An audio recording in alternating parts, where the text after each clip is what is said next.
Assalamualaikum warahmatullahi taala wabarakatuh. Baik, sebelumnya perkenalkan, nama saya Novan Ferdiansyah. Kami dari kelompok 6. Di sini kami akan menjelaskan mengenai macam-macam mu'jam Arabi, klasifikasi, tujuan serta pengarangnya. Saya sebagai presentator pertama pada diskusi kali ini akan membahas mengenai macam-macam mu'jam Arabi menurut Dr. Imel Yakub. Kamus yang beredar saat ini itu merupakan suatu produk kreativitas dari para linguis dan juga hasil riset daripada leksikolog, yang mana keberadaan dari kamus tersebut itu sangat beragam serta bervariasi, bergantung pada tujuan penyusunan kamus tersebut. Kemudian menurut Dr. Imel Yakub, macam-macam kamus atau mu'jam Arabi itu diklasifikasikan atau dibedakan menjadi 8. Yang pertama adalah kamus lugawi atau kamus bahasa, yaitu kamus yang secara khusus membahas lafal atau kata dari sebuah bahasa dan dilengkapi dengan pemakaian kata tersebut. Kamus bahasa hanya memuat satu bahasa saja, sehingga biasanya pemaknaan kata hanya menyebut sinonim atau definisi dari kata tersebut. Jadi dalam kamus lugawi atau kamus bahasa itu hanya menggunakan satu bahasa saja. Misalnya seperti kamus Al-Munjid, di mana di situ menyebutkan definisi atau pengertian daripada suatu kata dari bahasa Arab dan diterjemahkan ke dalam bahasa Arab. Artinya menjelaskan kata itu tidak menggunakan bahasa lain, tapi sesuai dengan bahasa pertama, hanya menggunakan satu bahasa. Misal bahasa Arab, ya hanya bahasa Arab saja. Kemudian yang kedua, menurut Dr. Imel Yakub, itu adalah kamus tarjamah. Dalam kamus tarjamah ini berbeda dengan kamus sebelumnya, dengan kamus lugawi atau kamus bahasa, di mana di dalam kamus terjemah di sini itu sudah menggunakan dua bahasa atau bilingual antara bahasa Arab, misal dari bahasa Arab yang kemudian kata yang diterjemahkan di dalam bahasa Arab itu menggunakan bahasa yang lain,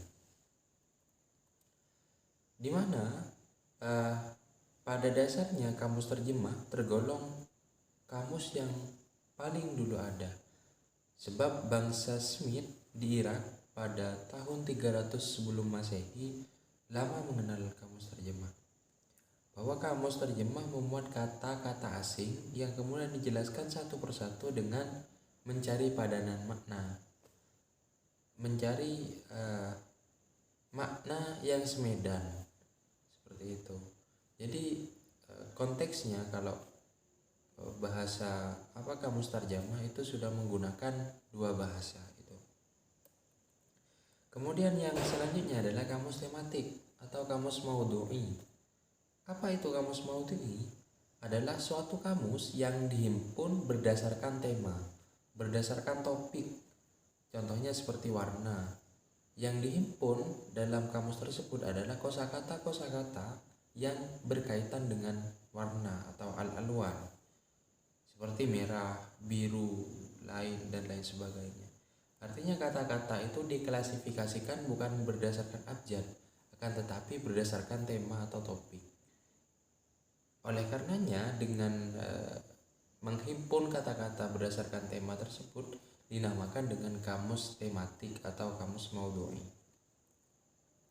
Kemudian yang selanjutnya adalah kamus derivatif atau kamus istiqoqi, di mana secara etimologis yaitu sebuah kamus yang membahas asal usul sebuah kata.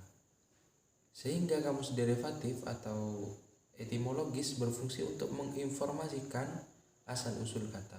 Apakah sebuah lafal atau kata berasal dari bahasa Arab, Yunani, Persia, dan lainnya. Jadi substansi daripada kamus derivatif atau istiqoqi itu adalah membahas mengenai kata berdasarkan asal-usulnya. Entah itu kata berasal dari bahasa Arab atau berasal dari Iran atau Persia gitu. Kemudian yang selanjutnya adalah kamus evolutif atau kamus tatwiri. Apa itu? Adalah kamus yang lebih memprioritaskan sejarah makna dari sebuah kata, bukan lafalnya. Kamus evolutif memberikan informasi tentang perluasan makna, perubahan, sebab-sebab perubahan makna, dan lain sebagainya. Jadi yang dicakup dalam kamus evolutif atau kamus tatwiri itu adalah suatu kamus yang membahas atau yang memprioritaskan pembahasannya mengenai makna, perubahan makna atau evolusi dari makna itu, berkembangnya sebuah makna dari sebuah kata.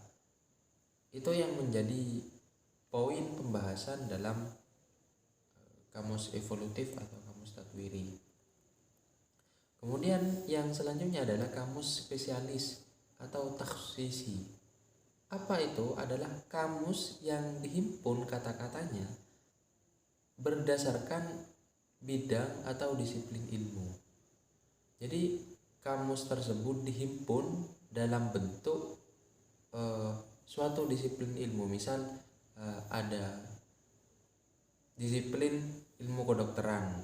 Jadi kata-kata yang dihimpun itu adalah kosakata yang berkaitan dengan kedokteran. Contohnya kalau di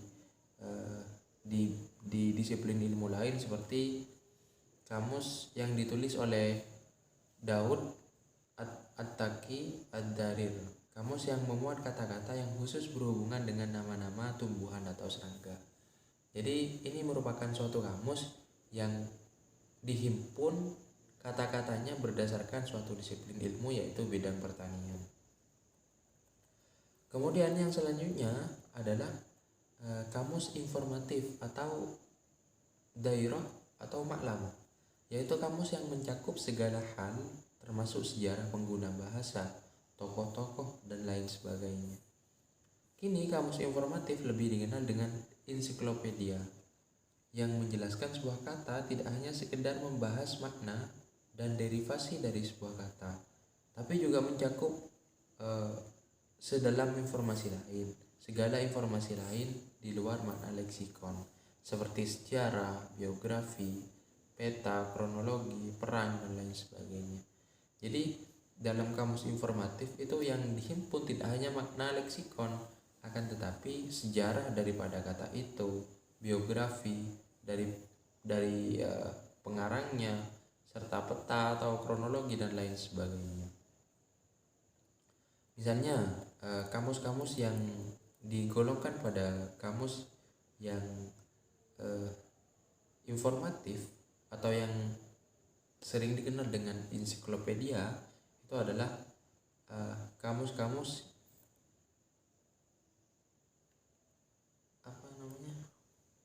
karya Afrom Bustami. Itu merupakan salah satu contoh daripada kamus ensiklopedia. Kemudian di sini yang terakhir adalah kamus buku atau Mu'jamul Kitab, yaitu kamus yang khusus dibuat untuk memahami makna dari kosakata yang termuat dalam sebuah buku. Umumnya buku yang memiliki mu'jam atau Alkitab adalah buku-buku teks pelajaran. Ini sering kita jumpai dalam pembelajaran bahasa Arab. Terkadang ada sebuah teks dalam bahasa Arab di mana yang dikutip di situ mufradat yang berkaitan dengan materi pembelajaran tersebut.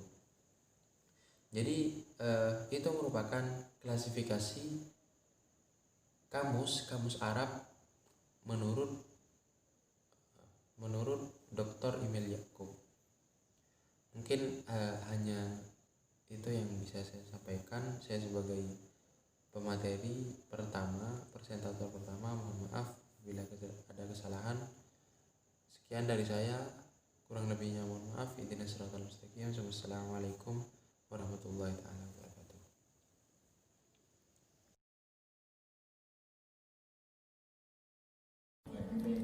Saya di sini ingin melanjutkan dari pemateri yang pertama, yaitu macam-macam mu'jam berdasarkan tujuannya.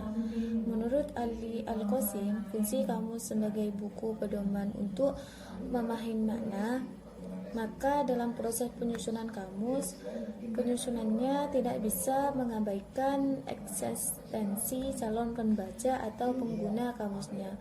Karena itu dilihat dari sisi para pengguna atau pembaca, tujuan penyusunan kamus, terlebih kamus-kamus bilingual, dibedakan menjadi 7 macam, yaitu yang pertama kamus luah matan, lawannya luas syarah. Kamus luah matan adalah tujuan penyusunan kamus adalah diperuntukkan bagi penutur bahasa asli, bahasa sumber atau luah hadaf. Misalnya, kamus Arab adalah kamus yang menerangkan kosakata bahasa dengan penjelasan bahasa Arab. Lawannya adalah kamus luas syarah, yakni yang menunjukkan makna kata yang penutur asing. Misalnya kamus Arab Indonesia. Yang kedua, kamus luah kitabah, lawannya luah lisan. Kamus luah kitabah disebut juga kamus fusa, yaitu kamus yang bertujuan menjelaskan bahasa tulis yang biasa digunakan sebagai bahasa resmi. Lawannya adalah kamus bahasa lisan atau amiyah, yaitu kamus yang bertujuan untuk menjelaskan kata-kata yang biasa digunakan sebagai bahasa komunikasi. Misalnya kamus bahasa amiyah, bahasa gaul, dan sebagainya.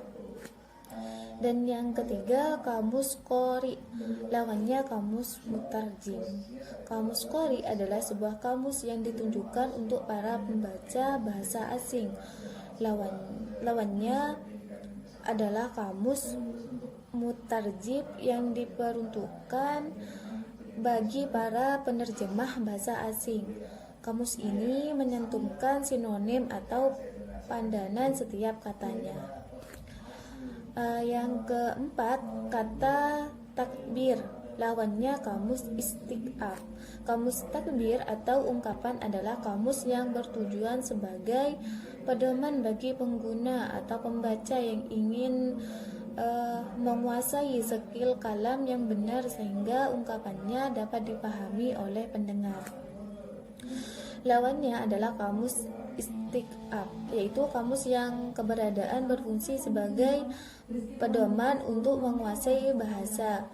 Biasanya dilengkapi dengan pedoman tata bahasa. Dan yang kelima, kamus tarik, lawannya kamus wasfih, kamus yang bertujuan untuk menjelaskan fenomena kata yang disusun secara kronologis dengan penambahan kata yang terkait dengan kata tersebut. Sedangkan kamus wasfih adalah kamus yang hanya menyungguhkan makna kata secara deskriptif. Dan keenam, kamus a'ab, lawannya kamus khas.